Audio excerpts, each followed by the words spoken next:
আমি কাজী রাসেল হাজির হয়েছি ছোট্ট একটি টিপস শেয়ার করার জন্য। প্যানেল রিপেয়ারের জন্য যারা সবসময় কৌতূহলে থাকেন, প্যানেলের বিভিন্ন ভিডিও দেখতে যারা আগ্রহী, তাদের জন্য খুব গুরুত্বপূর্ণ এবং খুব কার্যকরী একটা টিপস আজকের ভিডিওতে। তো চলুন দেখে নিই সমস্যাটি। আমি প্যানেলটি একদম খুলে নিয়েছি, শেয়ার করবো। ধরছিস? আচ্ছা, ফার্স্টে আমরা এটা আমাদের সার্ভিসিং টেবিলে রাখছি এবং এখান থেকে আমরা স্ট্যান্ড বাই রিলিজ করছি। এটা 5 ভোল্টের জিআইপি একটি panel, level shifter plus DC to DC. আমরা দেখতে পাচ্ছি স্ক্রিনের হোয়াইট হয়ে আছে। White means DC to DC all voltage. যদি গেট লাইন ফল্ট থাকে তাহলে এই ধরনের সিমটম সাধারণত স্ক্রিনে লক্ষ্য করা যায়।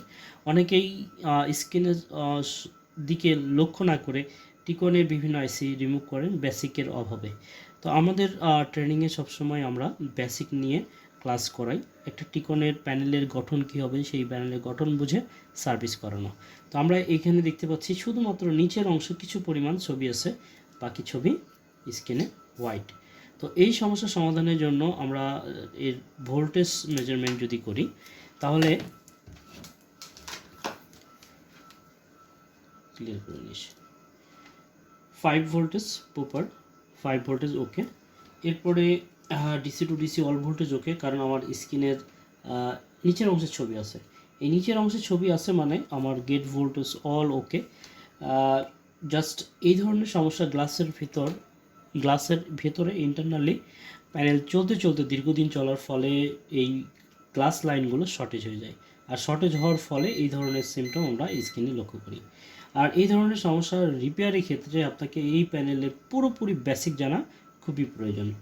সঠিকভাবে যদি বেসিক না জানেন, শুধু ভিডিও দেখে বা নির্দিষ্ট লাইন কাট করে অনেক সময় সলিউশন হয়তো হয়ে যায়, কিন্তু প্রপার আপনি সব ধরনের কাজ করতে পারবেন না। সব ধরনের কাজের জন্য অবশ্যই আপনাকে বেসিক আমরা দেওয়ার জন্য সবসময় রেডি, কাজী ইলেকট্রনিক্স ট্রেনিং ইনস্টিটিউট। তো যারা আমাদের ট্রেনিংয়ে আসতে চান যোগাযোগ করতে পারেন স্ক্রিনের নাম্বারে। আমরা এই মুহূর্তে দেখে নেব এখানকার ভোল্টেজ -9 ভোল্ট, -3 ভোল্ট, ফ্ল্যাকচুয়েট হচ্ছে হালকা, -3.2 ভোল্ট। এটা হচ্ছে অড ইভেন ভোল্টেজ, এটা হচ্ছে odd even voltage. Same gate লাইনে আমরা সেম পজিশন এই সাইডেও পাবো অড ইভেন। তো সাধারণত আমাদের বেসিক থেকে এবং কাজের এক্সপিরিয়েন্সে আমরা এই ধরনের সলিউশনের ক্ষেত্রে দেখা যায় যে গ্লাস সাইড শর্ট। আর এই শর্ট সমাধানের জন্য এইখানে গেট লাইনের পাশে কিছু লো ভ্যালু রেজিস্টর দেওয়া থাকবে। তো আমরা এটিকে অফ করে নেব।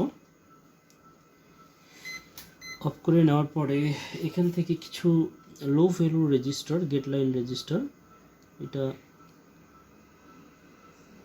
রিমুভ করব এবং তারপরে দেখব যে আমাদের কাজটি কন্ডিশন কি। দেখেন আমি দুইটার রেজিস্ট্যান্স এখান থেকে রিমুভ করছি এবং রিমুভ করার পরে আমার স্ক্রিনটি একদম পারফেক্ট। তো যারা বেসিক বুঝে এলইডি প্যানেল রিপেয়ার করতে চান একবারে জাদুর মতো, যোগাযোগ করতে পারেন আমাদের স্ক্রিনের নাম্বারে। আমাদের প্রতি মাসের 5 তারিখ থেকে নতুন নতুন ব্যাচ চলে, যেখানে 4 থেকে 5 জন একটা শেখার পরিবেশ নিয়ে আমরা কাজ শেখানোর চেষ্টা করি। এবং নতুন যারা আছেন, নতুন কিছু করার লক্ষ্য ভাবছেন, যদি আপনার ইলেকট্রনিক্স কাজ ভালো লাগে তাহলে যোগাযোগ করতে পারেন আমাদের স্ক্রিনের নাম্বারে। নতুনদের জন্য আমরা 2 মাস ব্যাপী একটি কোর্স করাই, যেখানে নতুনরা ইনশাল্লাহ সফলভাবে কাজ করে প্র্যাকটিস করে এখান থেকে যেতে পারবে। তো দেখা হবে নতুন কোনো টপিকে, নতুন কোনো কাজ নিয়ে।